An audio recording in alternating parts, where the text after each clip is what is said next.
coming together to talk about a bit of a trauma experience. I'm not even sure how What either it's would called. describe what happened to you this week. My goodness. And I looked it up on my phone. It was Wednesday night at Yes. 2 minutes to 8 my time that you SOS messaged me. Mm-hmm. And I could tell right away, even though you were like, oh, I might possibly need a session with you Sometime soon. soon. I was like, no, possibly. I literally could, because we're so energetically attuned, because we've known each other for so many years and we've Yeah. worked together. I said to you, didn't I, when we started talking, but I feel really sick. Yes, you I did. straight away felt nauseous and kind of spaced out, and I knew it wasn't my stuff. And I thought, whoa, if just from Queenie's messages I feel like there's something big going on. So then I, Yeah.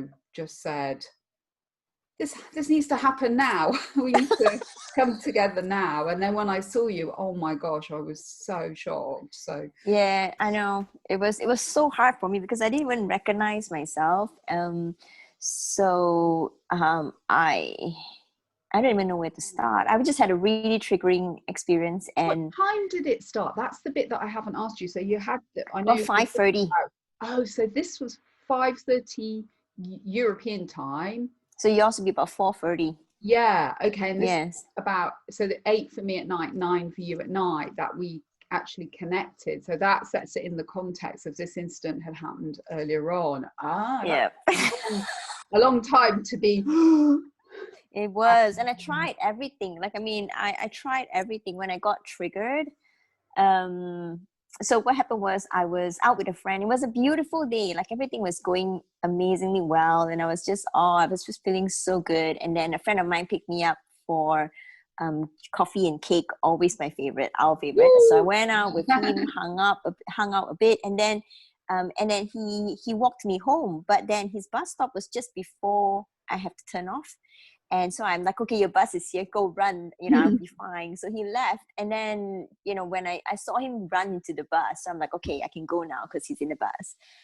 So I tried to cross the street, it was at the traffic lights. And it was there that this strange guy, he just snuck up on me. And I wasn't expecting it. Like there are usually homeless guys everywhere. And they were begged for money, or maybe the gypsy people, and usually just tell them no and they leave you alone. But this guy creeped up from behind me, and I've always had this thing about, especially bigger guys Feel it. creeping up behind me. And so he just and there was another person next to me. He just squeezed himself between us, and he asked me for money. And when I said no, he tried to, like, I don't know what he was trying to do. He was trying to hold on to me or something. So luckily the lights changed. So I just sped off. I didn't run, but I just sped off. And then I noticed that he was still following me. And and I was like, okay, I don't want to walk to my apartment because I don't want him to know where I lived.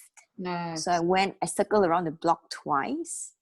And then when I realized that he was not there anymore, like, I mean, there's a bus stop right in front of my apartment. So, and a lot of people hang around there. So I wanted to make sure that he's properly gone before I went home. Yeah.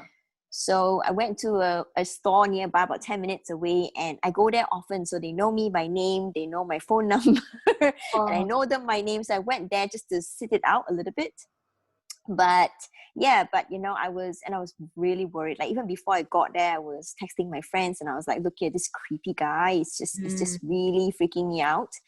And it was so nice. They're like, okay, where are you? We're going to come and get you now. And a friend of mine who dropped me off after coffee, he was feeling so bad. He's like, oh my God, I should have walked you home. It was just around the corner. And he was really beating himself up, and I felt so bad about it. But yes, I waited it out for about half an hour.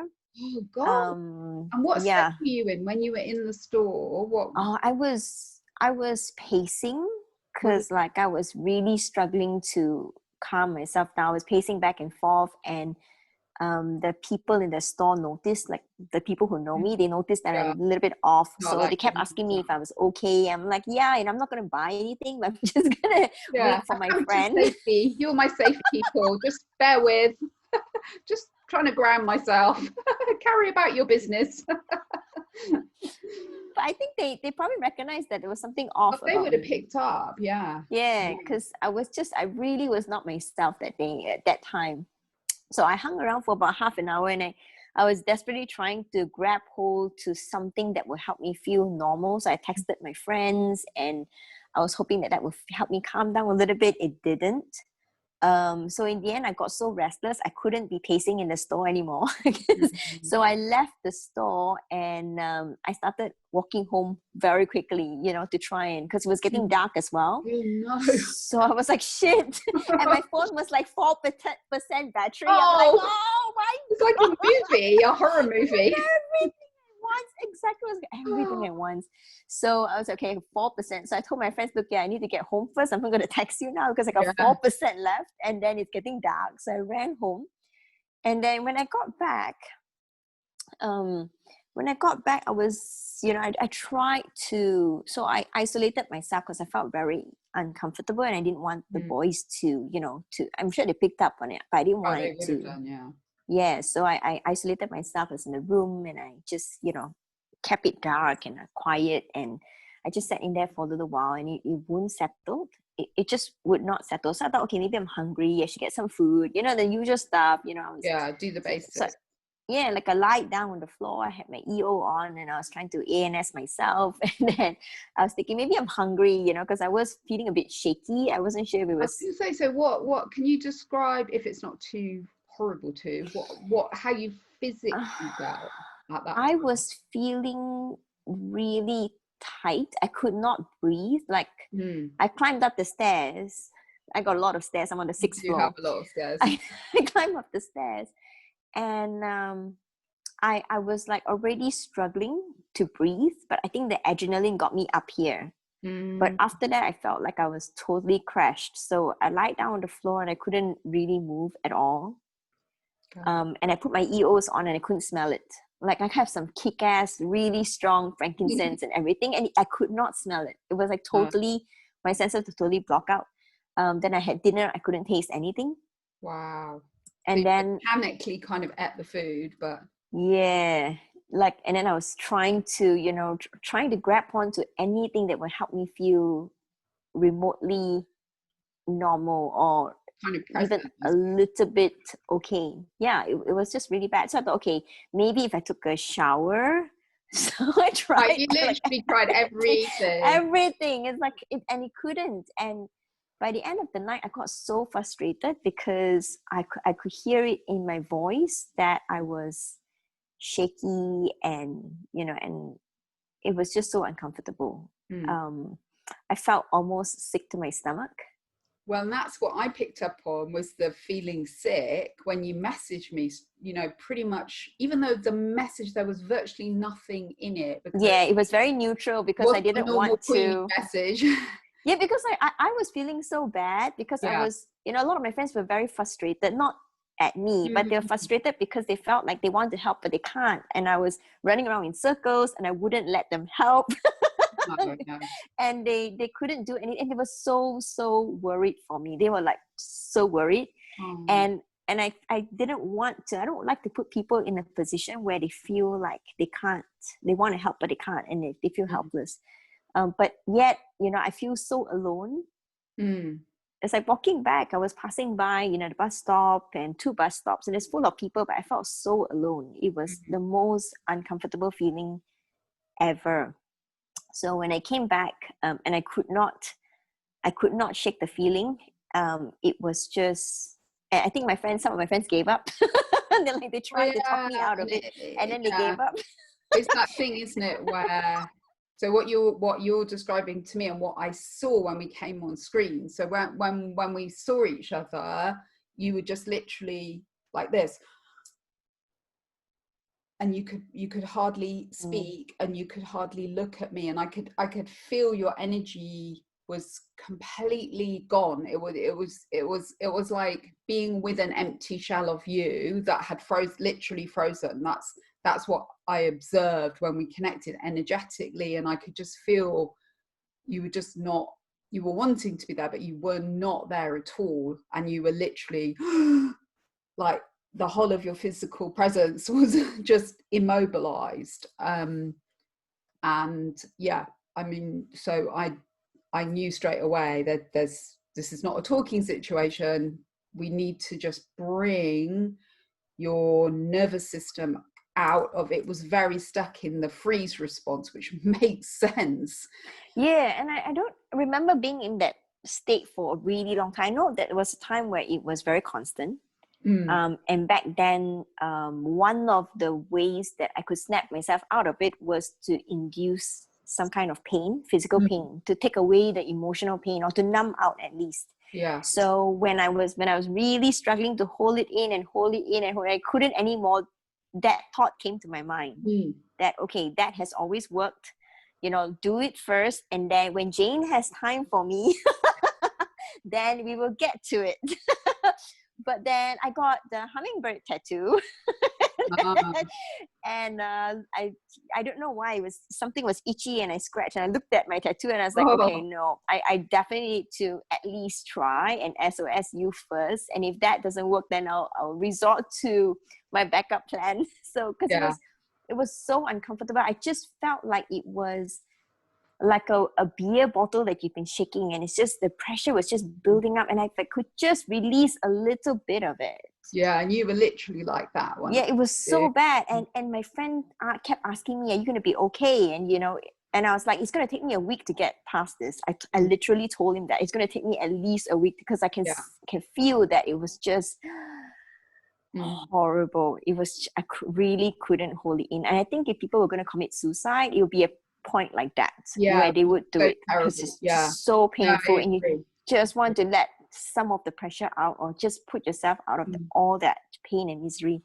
So so it was really hard.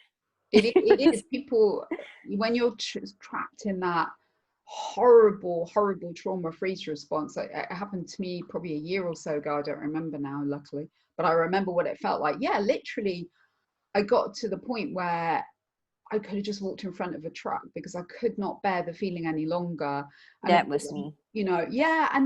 And the thing is, what people often don't understand is it's indescribably horrible, and the role that any form of self-harm takes in that time when you're stuck in this terror freeze response is, what it actually does is it actually connects you back with yourself in the moment. So it isn't so much the chemicals you get from it kind of numb your system, but there's also, with the physical pain, it brings you back into now.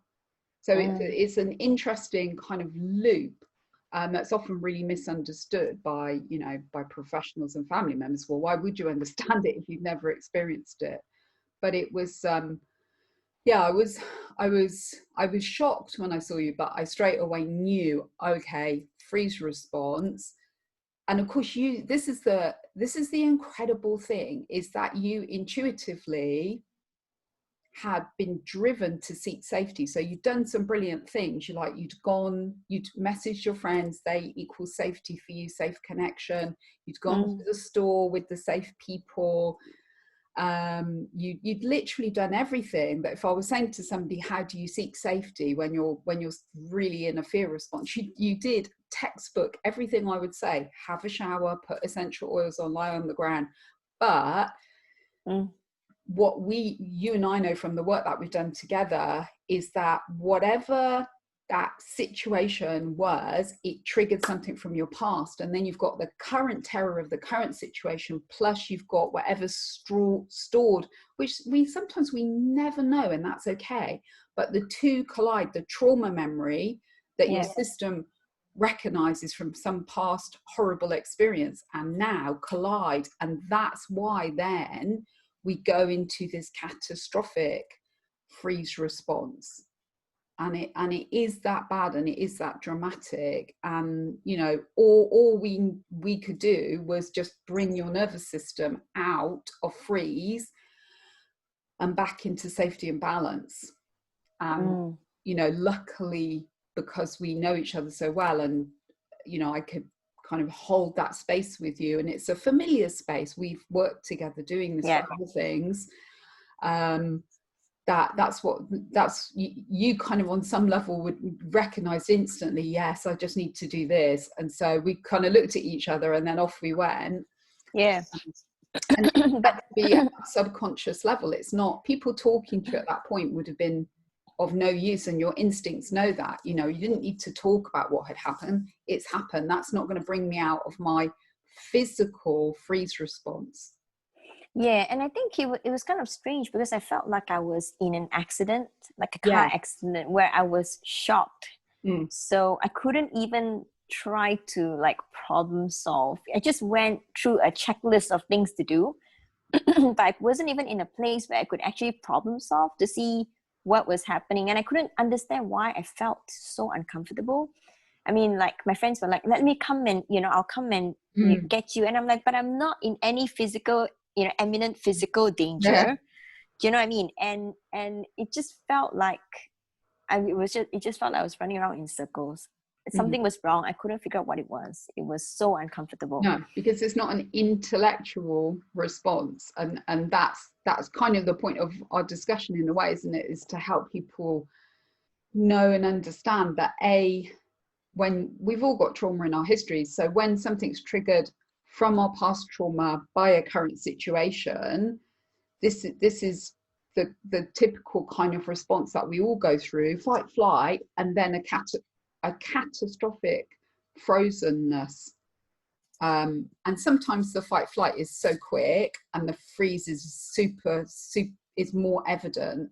And in yours, you know, you went through both, and it doesn't, talking about it isn't really going to bring you out of the frozen, because it's a nervous system response. The nervous system is doing what it can to preserve your life, but then it got stuck there and it couldn't come back into balance again, which, you know, when our nervous system's in balance, then we feel, oh, okay, I really am okay again, and now I can chat to this person and I can go about my business.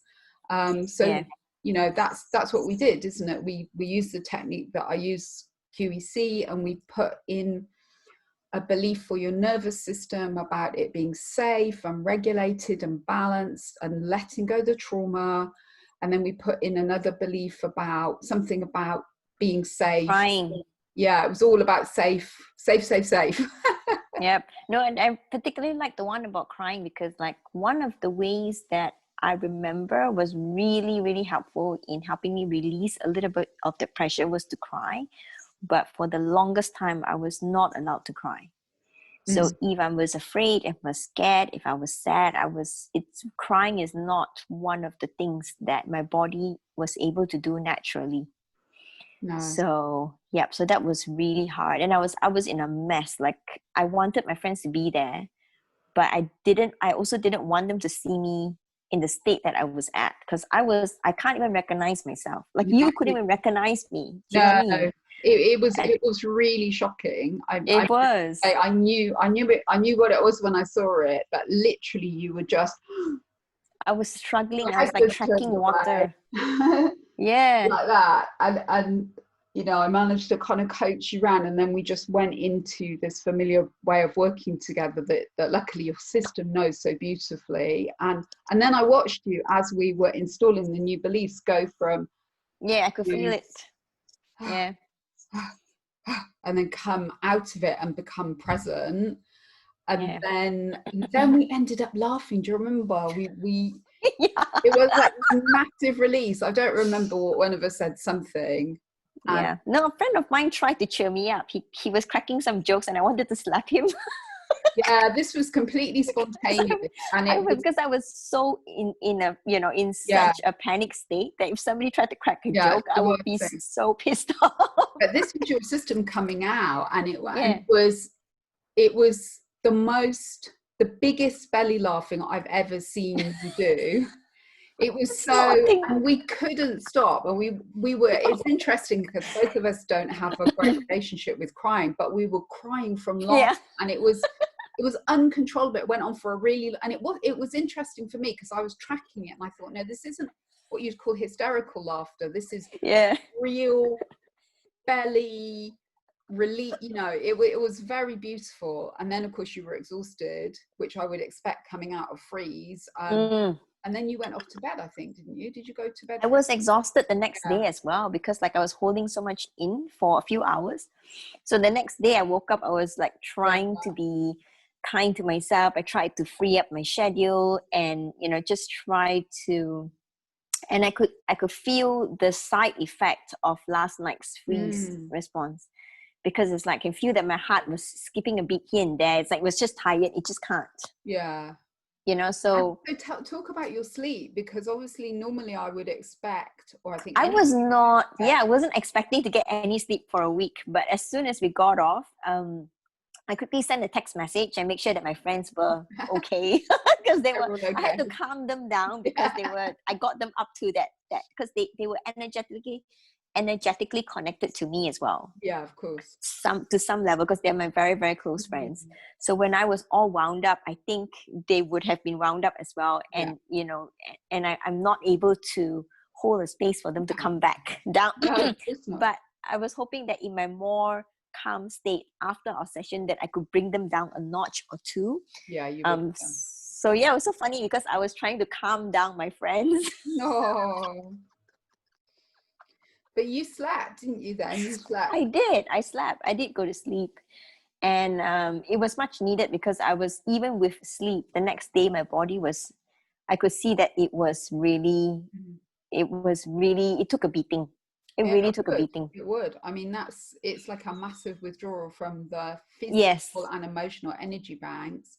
And was it quality sleep? The only reason I'm asking this is because I really, really don't know, but I would imagine someone presenting to a medical person in the state you were in, they may, and I don't know because I'm not medical, have given you like something to sleep.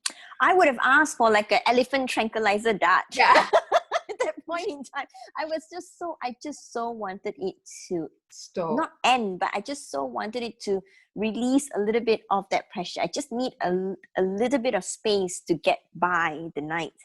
But yeah, so I went to sleep after our session, and the next day I took a nap in the afternoon. I was desperately trying to catch up with, letting my body rest, because it really did take a beating. I didn't realize this before.